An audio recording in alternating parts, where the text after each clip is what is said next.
सूरज की आखिरी किरणें घने जंगल की पत्तियों के बीच से छन कर नीचे की नम मिट्टी पर पड़ रही थीं। हवा में एक अजीब सी सन्नाटे की गंध थी, जैसे कुछ होने वाला हो। कर्नाटक के पश्चिमी घाटों में बसा यह जंगल अपनी सुंदरता के साथ साथ अपने रहस्यों के लिए भी जाना जाता था।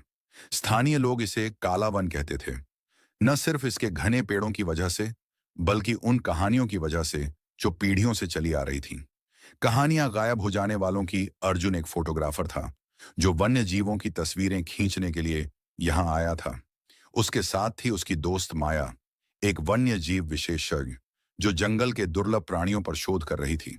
दोनों ने अपने गाइड रमेश के साथ जंगल में 3 दिन बिताने का प्लान बनाया था। रमेश एक स्थानीय था जिसके चेहरे पर जंगल की कठोरता की छाप साफ दिखती थी। उसकी आंखों में एक अनकही डरावनी चमक थी जो अर्जुन को पहले ही दिन से खटक रही थी। यहां रात को ज्यादा दूर मत जाना, रमेश ने पहले दिन कैंप लगाते वक्त चेतावनी दी थी। ये जंगल जितना सुंदर है उतना ही खतरनाक भी खतरनाक, मतलब? माया ने हंसते हुए पूछा। उसकी आवाज में बेफिक्री थी। जंगल की अपनी दुनिया है, जो उसका सम्मान नहीं करते वो वापस नहीं आते, रमेश ने जवाब दिया और फिर चुपचाप लकड़ियां इकट्ठा करने चला गया। पहली रात शांत थी। अर्जुन ने अपनी कैमरा ट्रैप्स जंगल में अलग अलग जगहों पर लगाईं ताकि रात में जानवरों की तस्वीरें ले सकें। माया ने अपने नोट्स में कुछ स्केच बनाए, एक अजीब सी छिपकली का जो उसने दिन में देखी थी। रात को आग के पास बैठे हुए तीनों ने हल्की फुल्की बातें की, लेकिन रमेश ज्यादातर चुप रहा। दूसरे दिन सुबह अर्जुन अपनी कैमरा ट्रैप्स चेक करने निकला। जंगल में सन्नाटा था, सिर्फ पक्षियों की हल्की चहचहाहट सुनाई दे रही थी। पहली 2 ट्रैप्स में कुछ खास नहीं मिला, एक हिरण, कुछ जंगली स्वर। लेकिन तीसरी ट्रैप की फुटेज देखते ही उसके हाथ ठंडे पड़ गए। स्क्रीन पर एक इंसानी तस्वीरें थीं, धुंधली लेकिन साफ तौर पर इंसान। वो रात के अंधेरे में कैमरे के सामने से गुजरा था। उसका चेहरा नहीं दिख रहा था, लेकिन उसकी चाल में कुछ अजीब था, जैसे वो चल नहीं रहा था बल्कि हवा में तैर रहा हो। अर्जुन ने फुटेज को दोबारा चलाया। उसका दिल जोर जोर से धड़क रहा था। माया, रमेश, यहां आओ, उसने चिल्लाकर बुलाया। माया दौड़ती हुई आई, उसके पीछे रमेश धीरे धीरे। अर्जुन ने उन्हें फुटेज दिखाई। माया की आंखें चौड़ी हो गईं। ये क्या है? यहां तो कोई और नहीं होना चाहिए था। रमेश ने स्क्रीन की तरफ देखा और उसका चेहरा पीला पड़ गया। मैंने कहा था ना, यहां अकेले मत घूमना। ये कोई इंसान है रमेश, कोई हमारे कैंप के आसपास था, हमें ढूंढना चाहिए, अर्जुन ने कहा। उसकी आवाज में उत्साह था, लेकिन कहीं ना कहीं डर भी छिपा था। नहीं, रमेश ने तेजी से कहा, जंगल में जो दिखता है उसे ढूंढने की कोशिश मत करो। ये कोई आम इंसान नहीं था। माया ने सवाल किया, तो क्या था? रमेश ने जवाब नहीं दिया। उसने बस अपनी कुल्हाड़ी उठाई और कहा, हमें यहां से निकलना चाहिए। अभी अर्जुन और माया ने रमेश की बात को नजरअंदाज कर दिया।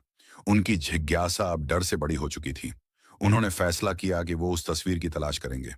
रमेश ने बहुत मना किया, लेकिन आखिरकार वो उनके साथ चलने को मजबूर हो गया। तीनों उस जगह की तरफ बढ़े जहां कैमरा ट्रैप लगी थी। जंगल का वो हिस्सा और भी घना था। पेड़ों की छाया में सूरज की रोशनी मुश्किल से पहुंच पाती थी। हवा में एक अजीब सी ठंडक थी जो मौसम से मेल नहीं खाती थी। अर्जुन ने अपने कैमरे से तस्वीरें लेना शुरू किया, जबकि माया अपने नोट्स में कुछ लिख रही थी। अचानक रमेश रुक गया। सुनो, उसने फुसफुसाते हुए कहा। सब चुप हो गए। जंगल में एक हल्की सी सरसराहट थी, जैसे कोई पत्तियों को कुचल रहा हो। अर्जुन ने अपनी नजरें चारों तरफ घुमाईं, लेकिन कुछ नहीं दिखा। फिर एक पल के लिए उसे लगा कि पेड़ों के पीछे कोई छाया हिली। वहां उसने इशारा किया। तीनों उस दिशा में बढ़े। जैसे जैसे वो आगे गए, सरसराहट तेज होती गई। अचानक माया की नजर एक पेड़ पर पड़ी।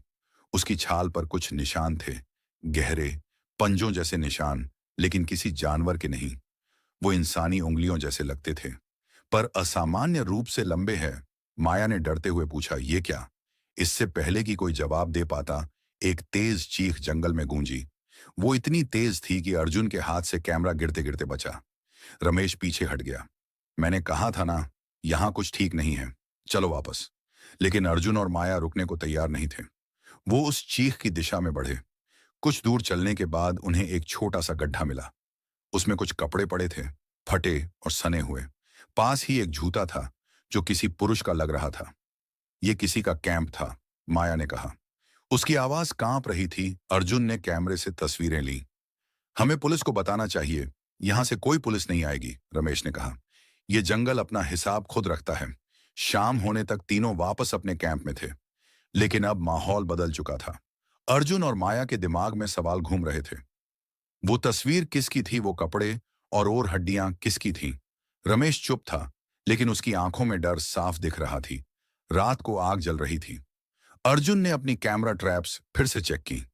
इस बार फुटेज में कुछ और दिखा, वही तस्वीरें, लेकिन अब वो उनके कैंप के करीब थीं। उसकी आंखें चमक रही थीं, जैसे कोई जानवर हो ये हमारे पीछे है, अर्जुन ने कहा। माया ने रमेश की तरफ देखा और पूछा, तुम्हें कुछ पता है? रमेश बताओ। हमें, रमेश ने लंबी सांस ली। ये जंगल शापित है। सालों पहले यहाँ एक गांव था। लोग कहते हैं कि एक रात में सारा गांव गायब हो गया। कोई नहीं जानता क्या हुआ, लेकिन उसके बाद से जो यहाँ आता है वो वापस नहीं जाता। वो तस्वीर उसी का हिस्सा है, अर्जुन ने पूछा। किसका हिस्सा? जंगल का, रमेश ने कहा। यहाँ कुछ ऐसा है जो हमें देख रहा है। हमेशा उसी रात अर्जुन की नींद एक अजीब सी आवाज से खुली। वो बाहर निकला तो देखा रमेश गायब था। उसकी कुल्हाड़ी आग के पास पड़ी थी और जंगल में फिर वही चीख गूंजी। रमेश के गायब होने के बाद कैंप में सन्नाटा पसर गया और माया ने आग के पास बैठे हुए एक दूसरे की तरफ देखा। उनकी सांसें तेज थीं और जंगल की हर छोटी सी आवाज उनके दिल की धड़कन को और बढ़ा रही थी। कुल्हाड़ी अभी भी वहीं पड़ी थी जहां रमेश ने इसे छोड़ा था। माया कांपती हुई बोली, रमेश कहाँ गया? अर्जुन ने टॉर्च उठाई और कैंप के चारों तरफ रोशनी घुमाई। हमें ढूंढना होगा, वो अकेले नहीं जा सकता था। माया ने कहा, उस चीज ने उसे उठा लिया है। माया की आंखों में डर साफ झलक रहा था। अर्जुन ने कहा, हमें होशियार रहना होगा। उसने अपना कैमरा उठाया और कहा, मैं फुटेज चेक कर रहा हूं, शायद कुछ दिखे। कैमरा ट्रैप की नई फुटेज में फिर वही तस्वीरें थीं।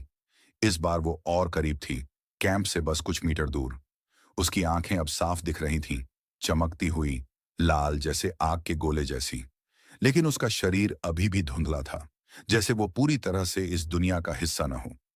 फुटेज के आखिरी सेकंड में वो अचानक गायब हो गई। बिना कोई निशान छोड़े माया ने स्क्रीन देखते हुए कहा, यह कोई इंसान नहीं है।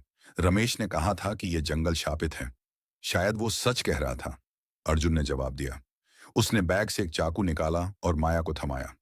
अब से हम अलग नहीं होंगे। सुबह होने तक दोनों ने रमेश को ढूंढने का फैसला किया। वे उस दिशा में चले जहां से आखिरी चीख सुनाई दी थी। जंगल अब और भी डरावना लग रहा था। पेड़ों की शाखाएं नीचे झुकी हुई थीं, जैसे उन्हें रोकना चाहती हों। हवा में एक अजीब सी गंध थी, जैसे सड़े हुए पत्ते या किसी इंसान की, जो समझ नहीं आ रही थी। कुछ देर चलने के बाद उन्हें एक पुराना पत्थर का ढांचा मिला। वो किसी मंदिर या घर का अवशेष लग रहा था। इसके पास एक कुआं था, जिसका पानी काला और गाढ़ा दिख रहा था। अर्जुन ने पास जाकर देखा तो उसमें कुछ तैरता हुआ दिखा। उसने टॉर्च की रोशनी डाली। वो रमेश की जैकेट थी। अर्जुन ने चिल्लाकर कहा, रमेश यही था। माया ने कुएं के किनारे को छुआ और देखो, यहाँ कुछ निशान भी हैं। कुएं के पास की मिट्टी पर खरोंच के निशान थे, वही लंबे पंजों जैसे निशान जो उन्होंने पहले देखे थे। लेकिन अब वो गहरे थे, जैसे कोई भारी जानवर यहां से गुजरा हो। अचानक जंगल में फिर वही सरसराहट शुरू हुई। इस बार वो चारों तरफ से आ रही थी। अर्जुन और माया ने एक दूसरे की तरफ देखा और अपनी पीठ एक पेड़ से सटा ली। टॉर्च की रोशनी में उन्हें कुछ परछाइयां दिखीं, जो लंबी, पतली और हिल रही थीं। माया अर्जुन से फुसफुसाते हुए बोली, वो हमारे चारों तरफ हैं। अर्जुन ने एक मोटी लकड़ी उठाई और माया से बोल, जो भी हो, हम उसका हिम्मत से मुकाबला करेंगे। माया, तुम बिल्कुल मत डरना। लेकिन इससे पहले कि वो कुछ कर पाते, एक तेज हवा का झोंका आया। टॉर्च की रोशनी बुझ गई और चारों तरफ अंधेरा छा गया। जब रोशनी वापस आई तो वो छायाएं गायब थीं। लेकिन कुएं के पास अब एक नया निशान था, एक खून का धब्बा। दोनों ने फैसला किया कि अब पीछे नहीं हटना है। वे उस रहस्य को सुलझाएंगे, चाहे कुछ भी हो जाए। कुएं के पास से एक पतली सी पगडंडी जंगल की गहराई में जा रही थी। वो उसी रास्ते पर चले। कुछ देर बाद उन्हें एक गुफा मिली। गुफा के बाहर कुछ इंसानों की हड्डियां पड़ी थीं। हड्डियां देखकर अर्जुन ने कहा, यह वही जगह है जो यहां आता है, वो यहीं खत्म होता है। यह सुनकर गुफा के अंदर जाने से पहले माया ने एक पत्थर उठाया और अंदर फेंका। उसकी आवाज गूंजती हुई नीचे तक गई। फिर एक हल्की सी चीख सुनाई दी। हल्की सी लेकिन साफ माया बोली किया, कोई जिंदा है लेकिन कोई आवाज नहीं। आने के बाद दोनों अंदर दाखिल हुए। गुफा नम और अंधेरी थी। दीवारों पर वही खरोंच के निशान थे। कुछ कदम चलने के बाद उन्हें रमेश मिला। वो जख्मी था लेकिन जिंदा। उसकी आंखों में डर था। तुम यहां क्यों आए? उसने कमजोर आवाज में कहा। अब तुम भी नहीं बचोगे? रमेश ने गहरी सांस ली। ये जंगल, यहाँ एक आत्मा है। गांव के लोग इसे पूजते थे, लेकिन जब वो गायब हुए तो ये भूखी हो गई। अब जो भी यहाँ आता है ये उसे ले लेती है। वही है, वो हमें देखती है हमेशा। रमेश ने कहा और बेहोश हो गया। अर्जुन और माया ने रमेश को उठाया और बाहर निकलने की कोशिश की, लेकिन गुफा का रास्ता अब बंद हो चुका था। वहीं सामने मूर्ति के जैसे खड़ी थी, लंबी, काली और डरावनी। उसकी आंखें उन्हें घूर रही थीं। हमें कुछ करना होगा, अर्जुन ने कहा। उसने कैमरे का फ्लैश ऑन किया और उसकी तरफ चमकाया। आकृति चीखते हुए पीछे हटी। माया ने कहा, इसे प्रकाश से डर लगता है। दोनों ने अपनी टॉर्च और कैमरे का इस्तेमाल किया।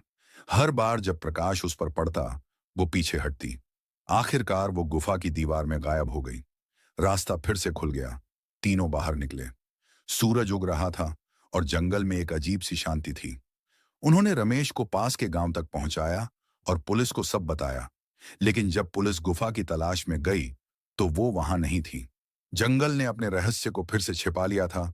अर्जुन और माया शहर लौट आए, लेकिन उनकी नींद में अब भी वो चीखें गूंजती थीं। अर्जुन ने अपनी तस्वीरें डिलीट कर दी और माया ने अपने नोट्स जला दिए।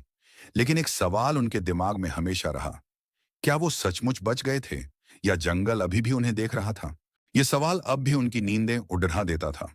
दोस्तों, अगर आपको ये कहानी सुनकर अच्छा लगा है तो जाने से पहले चैनल को सब्सक्राइब जरूर कर देना और साथ में लाइक भी करते जाना, ताकि हम आपके लिए एक और अच्छी सी कहानी लिख सके।